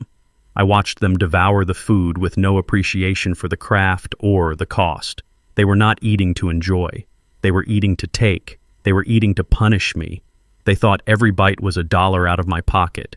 They thought every bottle of wine was a dent in my savings. They did not know they were eating their own future. They were gorging themselves on the last supper of their privileged lives. Nia sat across from me. She picked at a salad. She looked pale. She knew this was wrong. She knew the bill would be astronomical. She kept glancing at Blake and then at me. She looked terrified, but she said nothing. She did not tell her father-in-law to use a fork. She did not tell her husband to stop ordering. She was complicit in her silence. That hurt more than the insults. Blake was the conductor of this orchestra of greed. He waved the waiter over every 5 minutes. He ordered another bottle of the Chateau Margaux. It was $5,000 a bottle.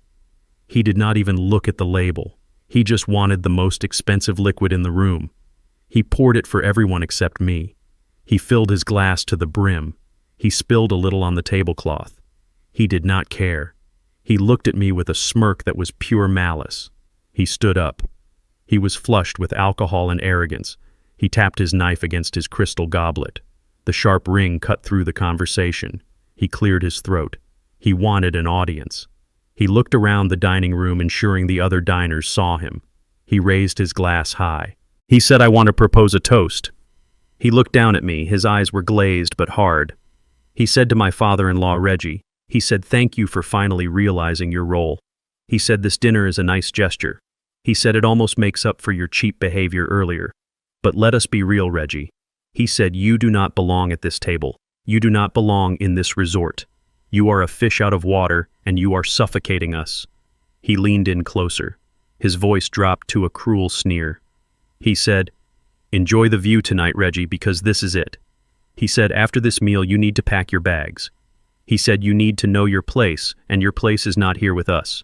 He said, "Do yourself a favor and disappear before you embarrass yourself any further." He said, "Leave the high life to the people who were born for it."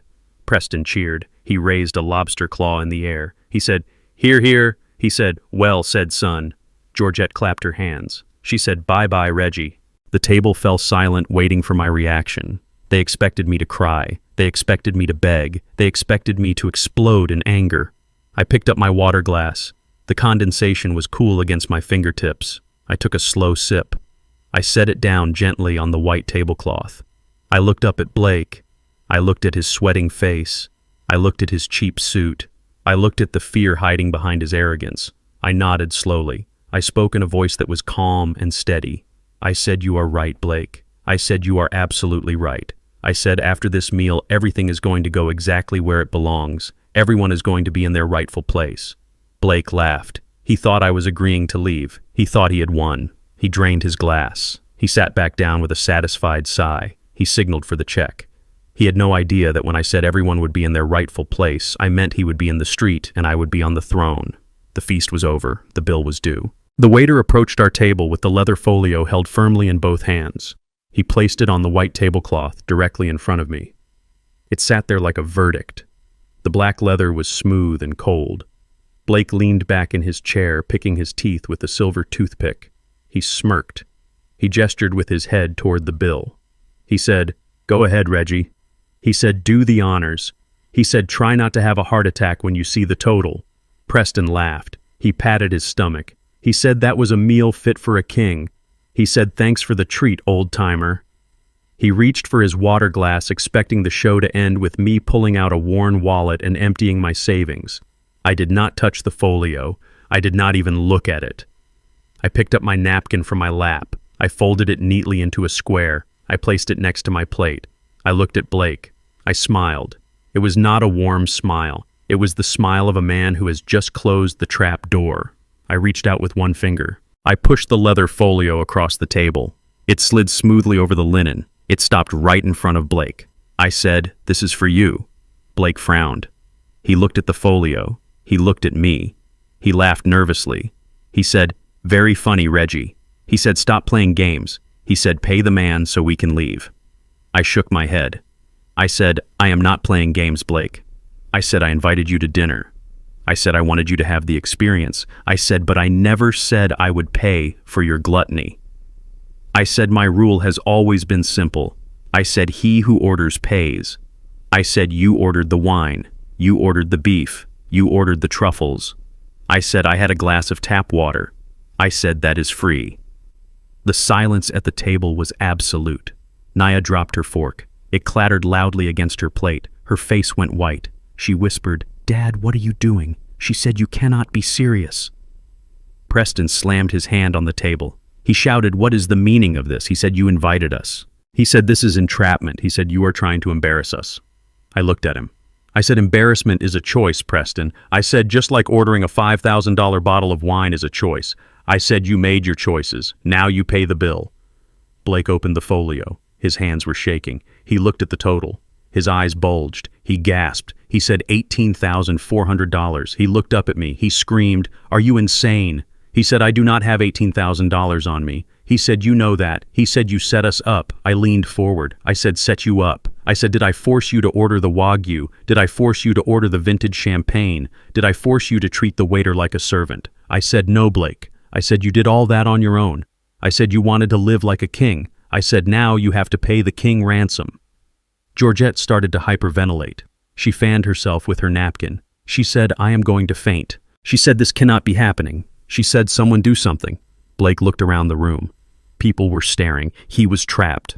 He looked at me with hatred. He realized I was not going to budge. He realized he had no choice. He had to pay or he had to face the consequences.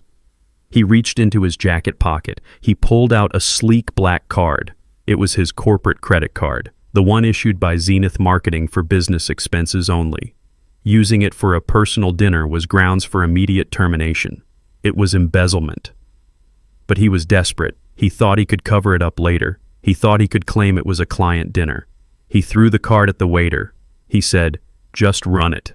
He said, "I will deal with you later, Reggie." He said, "You are going to regret this."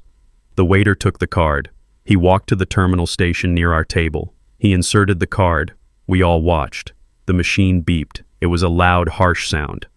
The waiter looked at the screen. He removed the card. He walked back to the table. He placed the card in front of Blake. He said, "I am sorry, sir." He said, "The card has been declined." He said, "The message says card reported lost or stolen. Please confiscate." Blake stood up. He shouted, "That is a lie." He shouted, "Call the bank." He shouted, "Run it again." Preston stood up too. He said, "Here, use mine." He threw his card on the table. The waiter took it. He ran it. Beep. Declined. Insufficient funds. The flight tickets and the room upgrade attempt had maxed it out. Panic set in. Real, primal panic. Blake looked at Nia. Nia shook her head. She was crying. She said, "I do not have any money, Blake." She said, "You know I do not." Blake looked at me. He begged. He said, "Reggie, please." He said, "Stop this." He said, "Help us." He said, "We will pay you back." He said, "Do not let them arrest us." I sat still. I took a sip of water. I said, "I cannot help you, Blake." I said, "I am just a retired janitor, remember?" I said, "I do not have that kind of money." The general manager appeared at the table. He was flanked by 2 large security guards. He looked grave. He looked at Blake. He spoke clearly. He said, "Excuse me, sir." He said, "We have a problem." He said, "The bill must be settled immediately." He said, "If you cannot pay, we will be forced to involve the authorities." He said, "Theft of services is a felony in this state." He said, "Especially for this amount." Blake started to sweat. He loosened his tie. He said, "Wait." He said, "Give me a minute." He said, "I can call my boss." He said, "I can fix this." The manager shook his head. He said, "I'm afraid we do not have a minute, sir." He said the police are already on their way for an unrelated matter, but I can easily redirect them here. He said you have 30 seconds to produce a valid form of payment or you will be escorted to the holding room. Blake looked at me one last time. He saw no mercy in my eyes. He saw only the reflection of his own greed. He realized the game was over. He realized the old man in the polo shirt had just checkmated him in front of the entire world, and the police sirens were getting closer. The blue and red lights flashed against the floor-to-ceiling windows of the summit. They cut through the ambient lighting of the dining room like a strobe light in a nightmare. 2 uniformed police officers walked into the restaurant. They walked with the heavy, purposeful stride of men who are used to cleaning up messes. They were led by a sergeant. He was a thick man with a mustache that twitched when he frowned. He looked at the scene. He saw a table covered in expensive leftovers. He saw a crying woman. He saw 2 older people looking indignant. He saw a young man sweating through his suit, and he saw me sitting calmly with a glass of water. Blake jumped up as soon as he saw them. He did not wait for them to approach. He ran to meet them. He pointed a shaking finger back at me. He shouted, "Officer over here." He said, "Thank God you are here." He said, "You need to arrest that man immediately." He said he is a con artist. He said he lured us here under false pretenses. He said he committed fraud. The sergeant looked at Blake.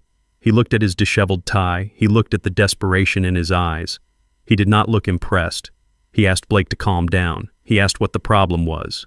Blake took a deep breath. He tried to sound like an executive. He tried to sound like a victim.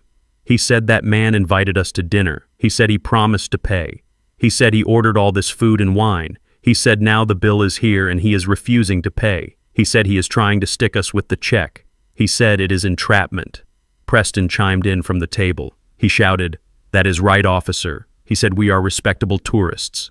He said we were just trying to be nice to a lonely old man. He said he tricked us. He said he probably does this all the time. He said look at him. He does not have 2 nickels to rub together. Nia was sobbing now, real ugly tears. She grabbed the arm of the second officer. She begged him. She said, "Please do not arrest my husband." She said he has a reputation. She said he is a director of marketing. She said this is all a misunderstanding. She said my father is just confused. She said he is senile. She said he forgot his wallet.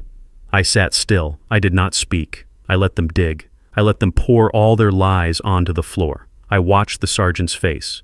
He was listening, but he was also observing. He looked at the magnum of champagne. He looked at the truffles. He looked at the bill that the manager handed him. He whistled low. He said $18,000. He looked at Blake.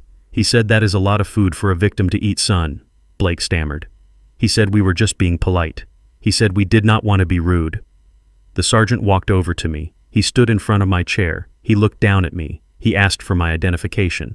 I reached into my pocket. I moved slowly so as not to alarm him. I pulled out my old leather wallet. I took out my state ID card. It was simple. It had my photo and my name, Reginald King. I handed it to him. The sergeant took the card. He shined his flashlight on it even though the room was well lit. He looked at the name. He looked at the address. He froze. His eyes widened just a fraction. He looked at me again. He looked closer. He recognized the name. Everyone in Miami law enforcement knows the name King. We donate heavily to the Police Benevolent Fund. We host their annual gala for free. The sergeant lowered the flashlight. His posture changed. The aggression vanished. He handed me back my ID with 2 hands. He nodded respectfully. He turned slowly to face Blake. He asked Blake a simple question. He asked if he had a written contract stating that Mr. King would pay for the dinner. Blake blinked. He said, "What?" He said, "No, of course not." He said it was a verbal invitation. He said he sent a note. The sergeant asked if he had the note. Blake patted his pockets frantically. He checked his jacket. He checked his pants. He realized he had left it in the room. Or maybe he threw it away. He said, "I do not have it on me." He said, "But he said it." He said, "Ask anyone." The sergeant shook his head. He said, "So let me get this straight. You ordered $18,000 worth of food and alcohol. You consumed it. You enjoyed it. And now you cannot pay for it. And your defense is that this gentleman told you he would treat you." Blake said yes. He said exactly. The sergeant laughed. It was a dry, humorless sound. He said, "Sir, that is not fraud. That is a dining dispute. And in this state, if you eat the food, you own the debt." He said, "Unless you have proof he forced you to eat that lobster, you are liable for the bill." Blake's face crumbled. He said, "But I cannot pay." He said, "My cards are not working." The sergeant sighed. He reached for the handcuffs on his belt. He said, "Then this is theft of services." He said, "It is a felony." He said, "Turn around and place your hands behind your back." Nia screamed. She screamed no. She tried to pull Blake away. Preston stood up and shouted, "Do not touch my son." Georgette fainted or pretended to faint in her chair. It was chaos. The officer grabbed Blake's wrist. He spun him around. He clicked the metal cuff onto one wrist. Blake was crying now. He was begging. He said, "Reggie, please." He said, "Tell them." He said, "Help me." I watched. I felt nothing. It was the consequence of his actions finally catching up to him. It was physics. Suddenly, the double doors of the restaurant burst open. A group of men in suits walked in. They walked with urgency. In the center was Javier, the general manager. He looked impeccable, even at this late hour. He saw the police. He saw the handcuffs. He saw me sitting at the table. He did not look at Blake. He did not look at the police. He looked directly at me. He walked straight through the scene. He raised a hand to the sergeant. He spoke with absolute authority. He said, "Stop." He said, "Officer, please release that man immediately." He said, "Do not disturb our VIP guest." He said, "We will handle this internally." The sergeant looked confused. He looked at me. He looked at Javier. He unlocked the cuff. Blake rubbed his wrist. He looked at Javier with hope. He thought he was saved. He thought the manager had come to rescue him because he was a Diamond member. He thought his status had finally been recognized. He pointed at me. He shouted to Javier. He said, "Thank you." He said, "Throw this old bum out." He said he caused all this trouble. Javier ignored him. He stood next to my chair. He stood at attention. He waited. The room was silent again. Everyone was watching. The police stepped back. Blake smiled a wobbly smile. He thought he had won. He had no idea that the man who just saved him from jail was about to send him to hell. Javier ignored Blake completely. He walked past the police officers who stepped aside instinctively. He walked past the table covered in the debris of their gluttony. He stopped directly in front of me. He did not look at my worn sneakers. He did not look at the orange juice stain on my polo shirt. He looked me in the eyes with the absolute reverence of a soldier facing his commander. He clasped his hands behind his back. He bowed. It was not a casual nod. It was a formal deep bow of 90 degrees. It was a gesture of total submission. The restaurant went silent. The clinking of silverware stopped at the other tables. The waiters froze in place. The air conditioning hummed loudly in the void of sound. Javier straightened up. He spoke in a clear professional voice that carried to every corner of the room. He said, "Good evening, Mr. Chairman." He said, "I apologize for the disturbance." He said, "We were not aware you were conducting a site inspection this evening." He asked if everything was to my satisfaction. He asked if I had any instructions regarding these individuals. The words hung in the air like smoke. Mr. Chairman. Blake stood there with one wrist still in the metal handcuff. His mouth opened, but no sound came out. His brain was trying to process the input and failing. He looked at Javier. He looked at me. He blinked rapidly. He stammered. He said, "Wait." He said, "What did you call him?" He said, "This is Reggie." He said, "He is a janitor." He said, "He is my father-in-law." He said, "You have them mixed up." He said, "This is a mistake." Preston was holding a glass of the expensive cognac he had ordered. His hand began to shake. It shook so violently that the amber liquid sloshed over the rim and onto his hand. His fingers went numb. The crystal snifter slipped from his grip. It hit the marble floor. It shattered with a sound like a gunshot. The noise made everyone jump except me. Preston did not look down at the broken glass. He stared at me with eyes wide with terror. He realized in that second that he had just insulted a man who could buy and sell him 10 times over. Georgette stopped fanning herself. She looked at my shirt, the shirt she had stained on purpose. She looked at my face. She saw the resemblance to the portrait hanging in the main lobby, the portrait she had walked past 10 times without looking. She turned a sickly shade of green. She realized the man she called a vagrant owned the building she was sitting in. She realized she had assaulted the owner of the hotel. Nia was the worst. She did not look scared. She looked confused. She looked at me as if I had grown a second head. She whispered, "Dad." She asked what is happening. She asked why he is calling you chairman. She looked at my calm face. She looked at the way the staff was looking at me. The realization hit her like a physical blow. She realized she did not know her own father. She realized she had underestimated me for her entire life. She realized the man she treated like a burden was actually the titan holding up the sky. The police sergeant looked at Javier. He looked at me.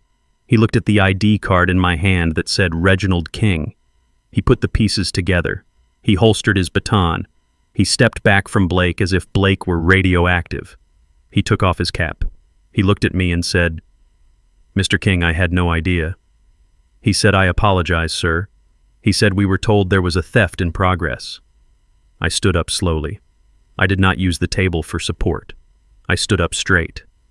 The posture of the tired old man vanished. I stood with the bearing of a man who has built an empire from nothing. I looked at Blake. I looked at him with cold indifference. I spoke. My voice was steady and deep. I said, "You wanted to know who I am, Blake. I said you wanted to know where I got the money. I said you called me a fraud. I said you were right about one thing. I said I am a fraud. I said I pretended to be poor to see if you were decent. I said I pretended to be weak to see if you were cruel. I said I pretended to be helpless to see if you would help me. I said you failed every single test." Blake shook his head. He said no. He said this is a prank. He said you are lying. He said tell them Javier. He said tell them he is nobody. Javier looked at Blake with ice in his eyes. He said, "Sir, you are speaking to Reginald King." He said he is the founder and chairman of King Hospitality Group. He said he owns this resort. He said he owns this island. He said he owns the mortgage on the building where your office is located. He said, "Show some respect." Blake collapsed into his chair. The handcuff clattered against the wood. He looked at the bill on the table. $18,000. He looked at me. He realized that $18,000 was nothing to me. He realized that for me this was not about money. It was about the lesson. I looked at Nia. She was crying silently. She reached out a hand toward me. She said, "Dad, why?" She said, "Why did you not tell us?" She said we would have treated you differently. I looked at her. I said, "That is exactly why I did not tell you, Nia." I said I did not want to be treated differently because of my money. I said I wanted to be treated with respect because I am your father. I said I wanted to be loved for who I am, not for what I can buy. I said you showed me that without the money I am nothing to you.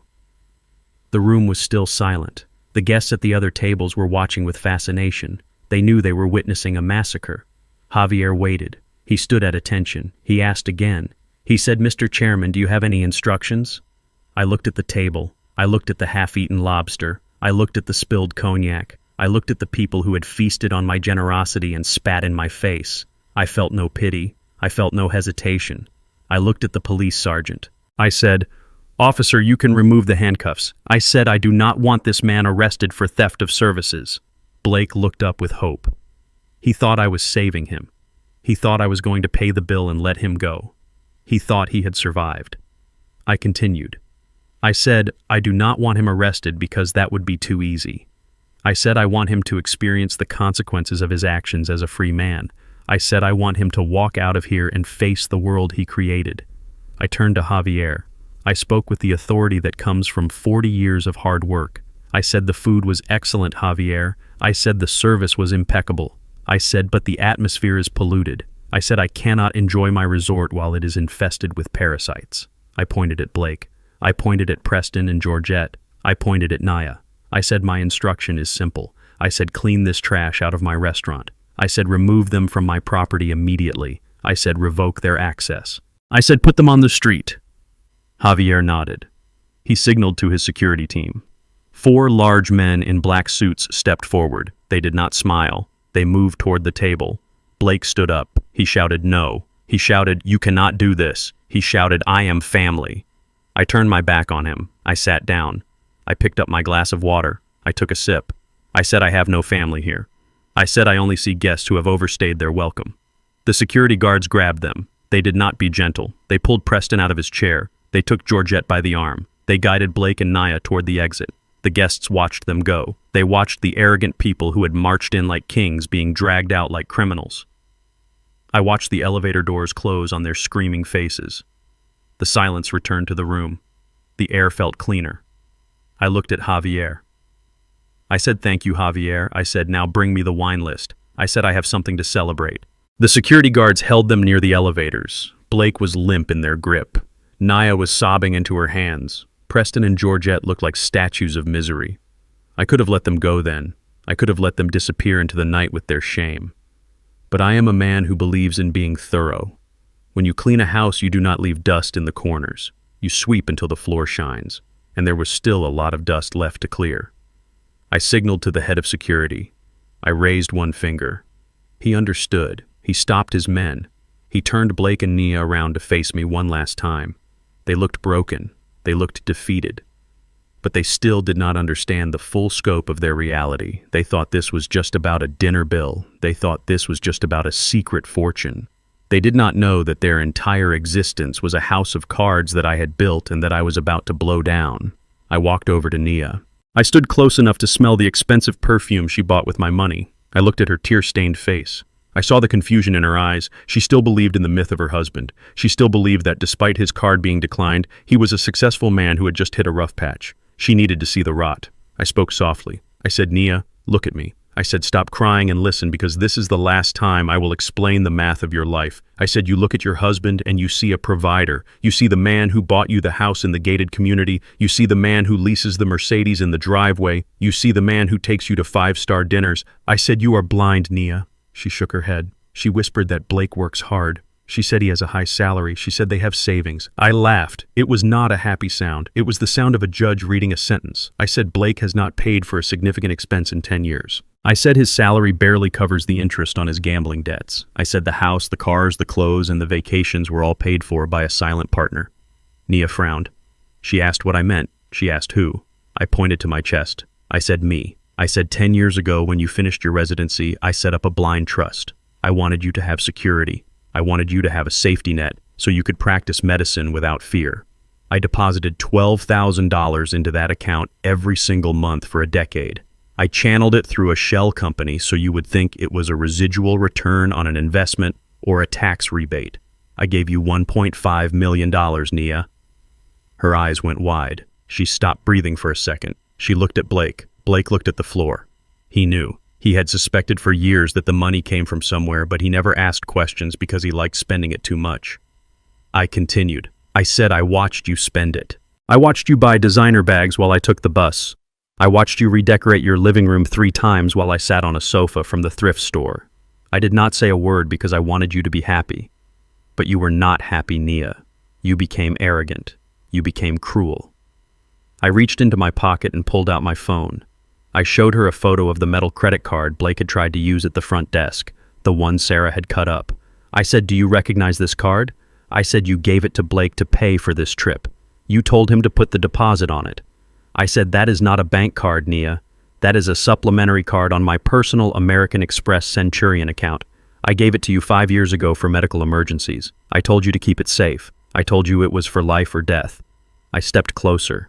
I said you gave it to this man to book a suite I own to exclude me from a vacation I paid for. I said that is why it was declined. I said it was not a system error. I said I called American Express this morning. I said I canceled the card. I said I closed the blind trust. I said I cut the wire. Nia looked as if she had been slapped. The reality crashed down on her. The lifestyle she loved, the security she felt, the arrogance she wore like a coat, it was all borrowed. It was all mine. She realized she was not a rich doctor's wife. She was a spoiled daughter living on an allowance she had just lost.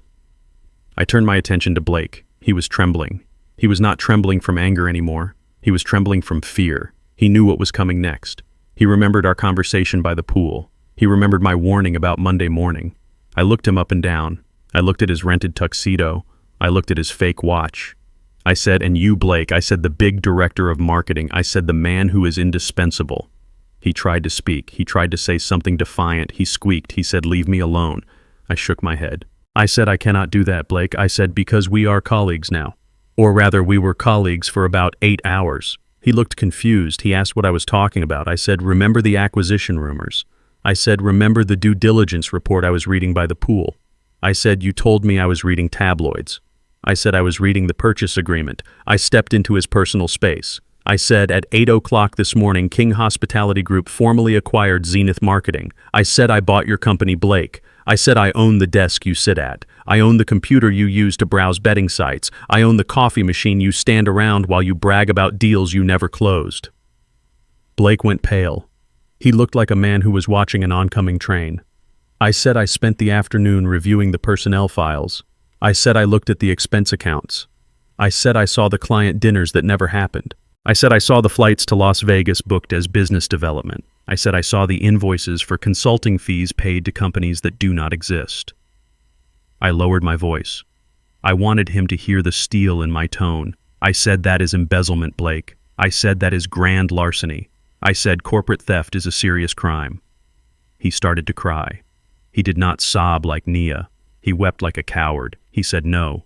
He said it was just a few times. He said he was going to pay it back. I said it is too late for that. I said, as the new owner of Zenith Marketing, my first official act was to terminate your employment for cause. I said, you are fired, Blake. I said, you lost your job this morning while you were sleeping in the bed I paid for. I said, but that is not the worst part. I said, I have already forwarded the audit results to the district attorney. I said, my lawyers are filing a civil suit to recover the stolen funds. I said, the police waiting outside are not just there for a dining dispute. I said, they have a warrant for your arrest regarding the company funds. Blake's knees gave out. He collapsed. The security guards had to hold him up by his armpits. He hung there like a wet rag. He had lost everything. He had lost his job. He had lost his money. He had lost his reputation. And he was about to lose his freedom. Preston and Georgette watched in horror. They realized their son was not the golden boy. He was a criminal. They realized the gravy train had not just stopped, it had derailed and exploded. I looked at them all. The broken family, the liars, the thieves. I felt a great weight lift off my shoulders. I had carried their secrets for too long. I had enabled their behavior with my silence. Now the truth was out and it was blinding. I said, take them away. The guards dragged Blake toward the door. He was wailing now. He was screaming that he was sorry. He was screaming that he did not mean it. Nia ran after him. She was screaming his name. She did not look at me. She followed the disaster she had married. I watched them go. I straightened my shirt. I picked up the bottle of wine, the 1945 Chateau Mouton Rothschild. I held it up to the light. It was dark and complex and priceless, just like the truth. I turned to the waiter. I said, open this. I said, I think I finally have my appetite back. Blake was gone. The double doors swung shut behind his wailing figure and the silence rushed back into the room like water filling a void. Preston and Georgette were left standing at the table. They looked like two actors who had forgotten their lines in the middle of a play. The arrogance that had defined them for the last 3 hours had evaporated. The superiority was gone. All that remained was the naked, shivering fear of people who suddenly realize they have no safety net. Preston cleared his throat. It was a wet, desperate sound. He tried to smile. It was a ghastly expression that showed too many teeth. He reached for his wine glass out of habit, then remembered he could not afford the liquid inside it. He pulled his hand back as if the crystal were hot. He looked at me. He tried to summon the camaraderie of a peer. He said, Reggie, old pal. He said, let us not be hasty. He said, we were just having a bit of fun. He said, you know how it is. He said, boys will be boys. He said, surely we can work something out between gentlemen. Georgette tried to smooth the front of her silk caftan. She tried to summon the haughty woman who had spilled juice on me that morning. She failed. She looked small and withered under the bright lights of the chandelier. She looked at me with pleading eyes that were rimmed with smudged mascara. She said, we are family, Reggie. She said, think of the grandchildren you might have one day. She said, don't be harsh. She said, we made a mistake, but we are all adults here. She said, surely you don't mean to kick us out. I looked at them. I felt a cold disgust that settled in my stomach like lead. These were the people who mocked my clothes. These were the people who treated the staff like dirt. These were the people who raised a son to be a thief and then cheered him on as he spent stolen money. I signaled to Javier. I told him to bring me the tablet. He handed it to me with a sharp nod. I tapped the screen a few times to bring up the file I needed. I turned the tablet around and placed it on the table amidst the ruin of their feast. I said, Preston, I want you to look at this. I said, do you recognize this document? Preston squinted. He leaned in over the lobster shells. He gasped. His face turned the color of ash. He said, that is my mortgage. I said, correct. I said, it is the mortgage on your 4-bedroom house in the suburbs. I said, the house you have refinanced 3 times to pay for your leased cars and your country club fees. I said, the house that is currently 90 days past due because you spent your mortgage payments on first-class tickets to Miami. I said, this morning while you were eating breakfast and laughing at my expense, I made a call to my acquisitions department. I said I instructed them to purchase a bundle of distressed assets from your bank. I said your mortgage was in that bundle, Preston. I said I own your note. I said I own your house. Georgette screamed. It was a short, sharp sound. She grabbed Preston's arm and dug her nails into his sleeve. She asked if it was true. She asked if they were going to lose the house. I said it is very true. I said, as the new note holder, I have reviewed your payment history.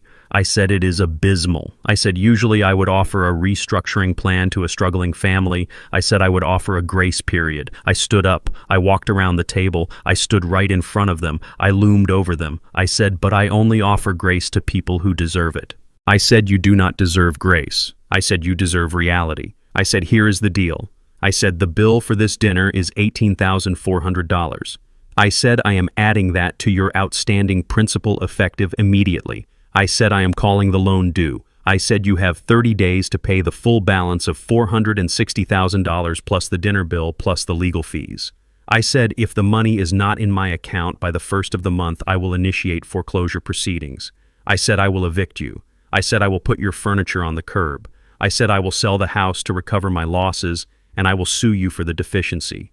I said you will spend your retirement in a rental trailer if you are lucky. Preston fell to his knees. He literally dropped to the floor of the 3-star Michelin restaurant. He grabbed my hand. His palms were sweaty. He begged. He said, Reggie, please. He said we have nowhere to go. He said we are retired. He said we are old. I pulled my hand away. I wiped it on my napkin. I said I am old too, Preston. I said you called me a senile old man. I said you told me to go back to the kitchen. I said you told me to know my place. I said, well, I know my place. My place is the creditor, your place is the debtor, and the debt is due. I looked at Javier. I said, remove them. I said, I want my restaurant clean. The security guards stepped forward. They did not ask nicely this time. They grabbed Preston by the arms and hauled him up from the floor. They took Georgette by the elbows. She was crying hysterically now. She was shouting that she was a VIP. She was shouting that this was illegal. Javier spoke over her screams. He said, you are not a VIP, madam. He said, you are a trespasser. They dragged them through the dining room. The other guests watched in silence. They saw the tacky clothes. They saw the fear. They saw the end of the charade. It was a public execution of their social status. They were humiliated in front of the very people they had tried so hard to impress. I followed them to the door. I wanted to see them leave. I wanted to make sure the cancer was fully excised from my property. We took the elevator down to the lobby. The doors opened. The guards threw them out onto the marble floor near the main entrance. Blake was already there. The police had released him with a citation, but he was waiting for his parents because he had no money for a cab. He was sitting on a bench with his head in his hands. Naya was standing next to him. She looked lost. She saw her in-laws being thrown out like garbage. She saw me standing in the elevator with the general manager. The guards pushed Preston and Georgette toward the glass doors. They stumbled. They ran toward the exit. They wanted to escape the eyes of the staff. They wanted to escape the shame. Blake stood up. He looked at his parents running away. He looked at the security guards blocking his path back in. He looked at Nia, and then he looked at me. His face twisted with rage. It was ugly. He needed someone to blame. He could not blame himself. That would require a spine. He needed a scapegoat for his destruction. Naya reached out to him. She was crying. She said, Blake, honey. She said, we will figure this out. She said, I am sorry. She tried to touch his shoulder.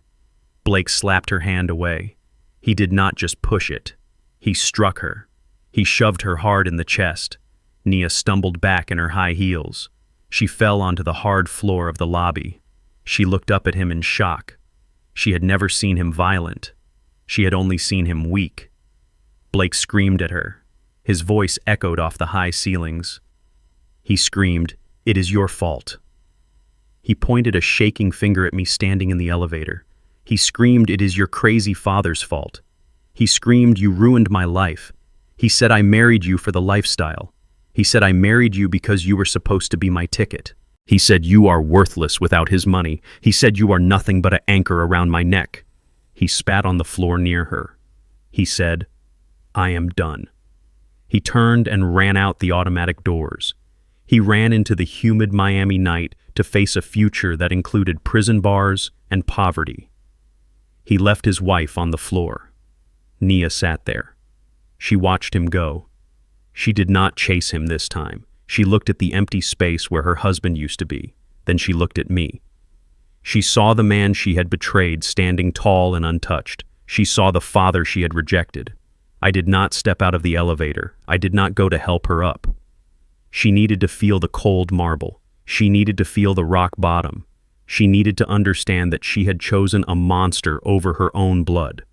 I pressed the button for the penthouse. The gold doors began to slide shut. I watched her sitting there alone in the middle of my lobby. The lesson was complete. Now the rebuilding could begin. But first she had to learn how to stand up on her own. The morning light poured through the floor-to-ceiling windows of the penthouse. It illuminated the dust motes dancing in the air, but it did not warm the room. I stood by the glass looking out at the endless expanse of the Atlantic. My coffee was black and bitter, just the way I like it. The silence in the suite was heavy, but it was clean. It was the silence that comes after a storm has washed away the debris. There was a knock at the door. It was not the confident rap of a guest who belongs. It was a soft, hesitant sound. It was the sound of someone who knows they have lost the right to enter. I walked to the door. I opened it slowly. Nia stood there. She looked like a shadow of the woman who had strutted through the lobby yesterday. Her designer dress was rumpled and stained. Her hair was a tangled mess. Her face was swollen and blotchy from hours of crying. She was not wearing her shoes. She held her expensive sandals in one hand like a beggar holding out a cup. She was barefoot on the plush carpet of the hallway. She looked up at me. Her lip quivered. She tried to speak, but the words caught in her throat. She dropped her shoes. She fell to her knees. She did not care about her dignity anymore. She did not care about appearances. She cared about survival. She sobbed. She said, "Dad." She said, "Please." She said, "I have nowhere to go." She said, "Blake left me." She said, "He took the cash from my purse and ran." She said, "I am alone in this city." She said, "I am so sorry." I looked down at her. I felt a flicker of the old instinct, the urge to pick her up and tell her everything would be all right. But I crushed it. That instinct was what had created this monster. That instinct was the enabler. I stepped back. I said, "Get up, Nia." I said, "Stand on your feet." I said, "You are a king. We do not kneel." She struggled to stand. She leaned against the doorframe for support. She wiped her nose with the back of her hand. She looked pathetic. She said, "Dad, I didn't mean to hurt you." She said, "Blake made me do it." She said, "He is controlling." She said, "He told me we had to impress his parents." She said, "I was scared of him." She said, "I just wanted to keep the peace." I shook my head. I walked back into the living room. I sat on the white leather sofa. I gestured for her to sit in the chair opposite me. She sat on the edge as if she expected the chair to eject her. I spoke calmly. I said, "Stop lying, Nia." I said, "Stop blaming Blake for your character flaws." I said, "Blake is a thief and a fool, but he did not force you to be ashamed of your father." I said, "I remember the dinner at your house."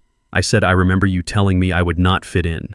I said, "I remember you looking at my clothes with disgust." I said, "I remember you choosing his parents over me." I said, "That was not Blake. That was you." She started to cry harder. She said, "I know." She said I was stupid. She said I was trying to fit into his world. She said I thought that if I looked perfect and acted rich, they would accept me. She said I lost myself. I said, "And what did that cost you?" I said, "You sold your father for a seat at a table where you were the main course." I said, "You let them mock me. You let them throw money at me. You let them treat me like a dog. And you said nothing. You watched. You agreed." I leaned forward. I wanted her to see my eyes. I wanted her to see the resolve. I said, "I do not blame you for being poor, Nia." I said, "There is no shame in poverty. I came from poverty. I built this empire from poverty." I said, "I do not blame you for marrying a loser. Love makes us blind." I said, "I blame you for being a coward." I said, "That is the sin I cannot forgive." I said, "You saw injustice and you stayed silent because it was comfortable. You saw cruelty and you looked away because it was convenient. You sold your self-respect for a vacation. You sold your soul for a hotel room." Nia looked down at her hands. She knew I was right. She could not argue with the truth. The shame radiated off her in waves. She whispered, "What do I do now?" She said, "I have no money." She said, "The cards are canceled." She said, "The house is in foreclosure." She said, "I cannot go back there." She said, "I have lost everything." I looked at her. I saw the potential she once had. I saw the medical degree she barely used. I saw the intelligent woman buried under layers of vanity and fear. I decided to give her one last gift. It was not money. It was opportunity. I stood up. I walked to the desk. I picked up a bundle of fabric that I had requested from housekeeping earlier that morning. It was folded neatly. It was gray polyester. It was stiff. It was a uniform. I walked back to her. I held it out. I said, I am not going to give you money, Nia. I said, the bank is closed forever. I said, I am not going to pay your rent. I am not going to buy your clothes. I am not going to bail you out of the mess you made. She looked at the bundle. She asked what it was. I said, it is a uniform. I said, I spoke to the head of human resources this morning. I said, we have an opening. I said, it is a position at the front desk. I said, it is the night shift receptionist. I said, it pays minimum wage plus tips if you are polite. Nia stared at the gray fabric. She looked at me. She said, you want me to work here, she said, as a receptionist. She said, Dad, I am a doctor. I said, you were a doctor. I said, now you are a destitute woman with no home and no income. I said, a doctor would have known better than to marry a con man. I said, a doctor would have had enough spine to defend her father. I said, this is the offer, Nia. I said, you can take this job. You can live in the staff dormitories in the basement. You can eat in the employee cafeteria. You can work your way up. You can learn what it means to earn $1 instead of stealing it. I said, or you can leave. And I said, you can walk out that door and find your own way in Miami. I said, maybe you can find Blake. I said, maybe he has a plan. The room was silent. The air conditioner hummed. Nia looked at the uniform. It represented everything she had spent 10 years running away from. It represented hard work. It represented humility. It represented reality. She looked at the door. She thought about the world outside. She thought about the heat and the hunger and the shame. She looked back at me. She saw that I would not budge. She saw that the father who gave her everything was gone, and the boss was standing in his place. She stood up slowly. Her hands were shaking. She reached out. She took the gray bundle from my hands. The fabric was rough against her skin. She held it to her chest. She wiped her eyes. She took a deep breath. She said, thank you. She said, when do I start? I checked my watch. I said, shift starts at 10 tonight. I said, report to Sarah at the front desk. I said, she is your supervisor now. I said, do not be late. I said, we dock pay for tardiness. Nia nodded. She clutched the uniform like a life raft. She walked to the door. She stopped. She looked back at me. She wanted to say something else. She wanted to say she loved me. She wanted to say she would make me proud.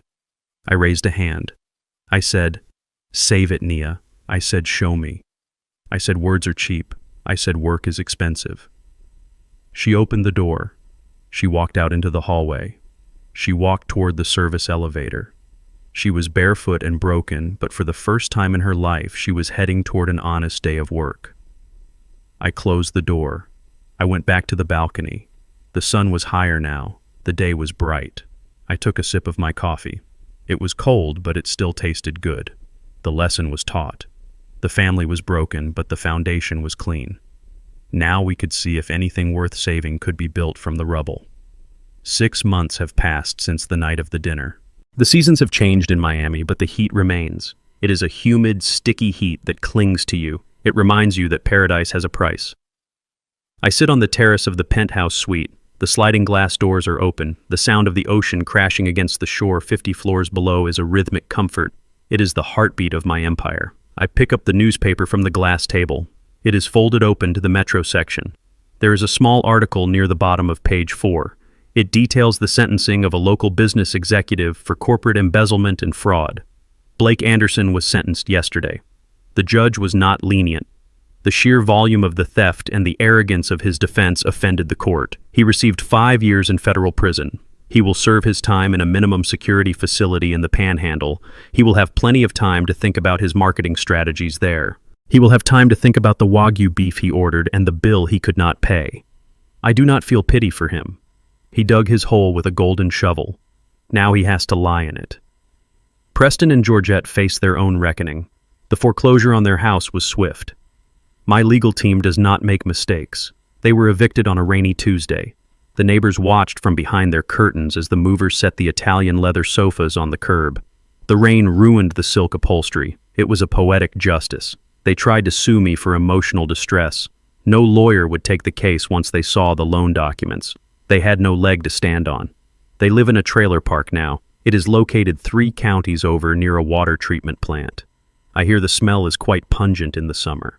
Preston works as a greeter at a discount superstore. He has to wear a blue vest and smile at people he used to look down on.